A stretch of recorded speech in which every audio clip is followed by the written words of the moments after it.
In this video, we're going to go through a functional ankle mobility exercise that's going to help anybody who's ever had sprained ankles, you got ankle pain, or you feel like your ankles are just kind of stuck and they're not moving the way they should.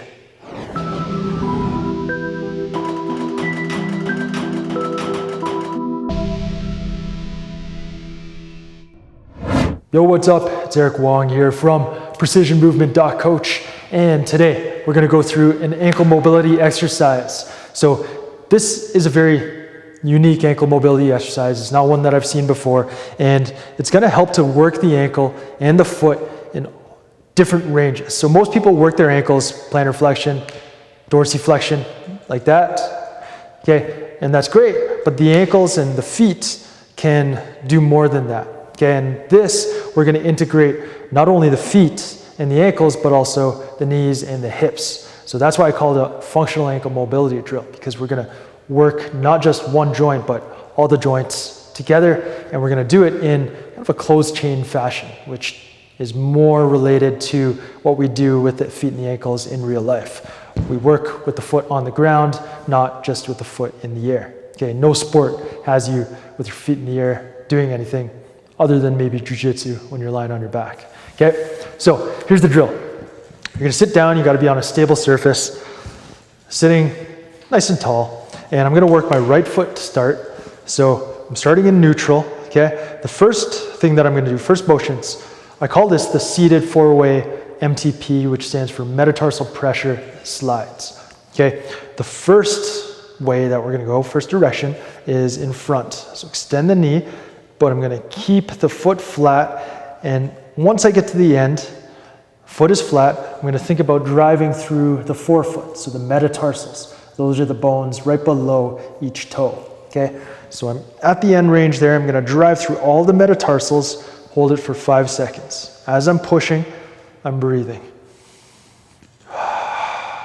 Okay, now I wanna slide it back.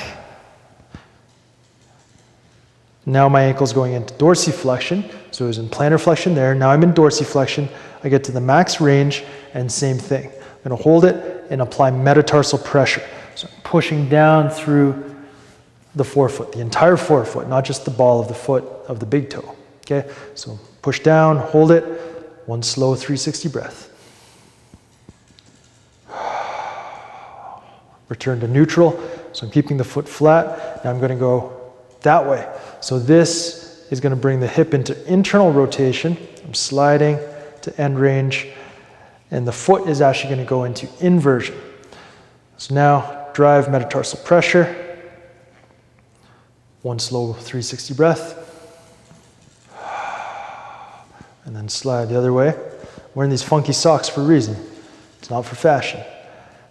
Now I go into hip external rotation. Foot stays pointing straight ahead. And metatarsals, all of the forefoot is still on the ground. Now I'm in eversion, okay? So I'm gonna drive the foot into the ground, metatarsal pressure. You're gonna really feel the arch muscles fire up when you're doing this. Slow 360 breath, expand the rib cage in all directions when you inhale, and then slide it back to neutral, okay? So it's forward, this brings the ankle into plantarflexion. Okay, it's as if I'm pointing my toe, plantarflexion, but I'm applying that metatarsal pressure, which is my ability to drive off the forefoot, okay? Very important for pretty much every sport. One slow 360 breath, slide it back into dorsiflexion, so I'm working that range, metatarsal pressure. Go to neutral, now I'm going hip internal rotation, and the foot is inverting, okay? Metatarsal pressure.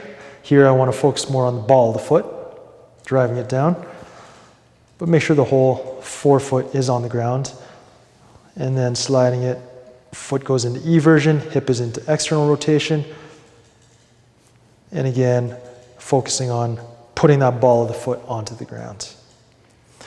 Okay, so that's one cycle. All 4 ways is one cycle. Hold for, I like to go one slow 360 breath. Okay, expand that rib cage in all directions. When you inhale, relax the neck. Okay, so as you can see, because the foot is going in plantarflexion, dorsiflexion, that's functional movement.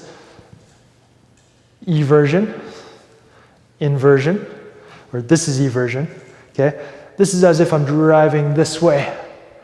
I'm able to drive off that forefoot like I'm cutting, say playing football or soccer. This, I'm able to drive this way. Again, any field sport where you're cutting requires agility, this is going to benefit. So if you've had chronic ankle sprains, plantar fasciitis, shin splints, ankle instability, you name it, any problems with the ankle or the feet, this technique is going to benefit you. And do it up. I recommend start off with 3 cycles in all 4 ways on one side, 3 cycles on the other, and just build your up to maybe 3 sets of 3 cycles.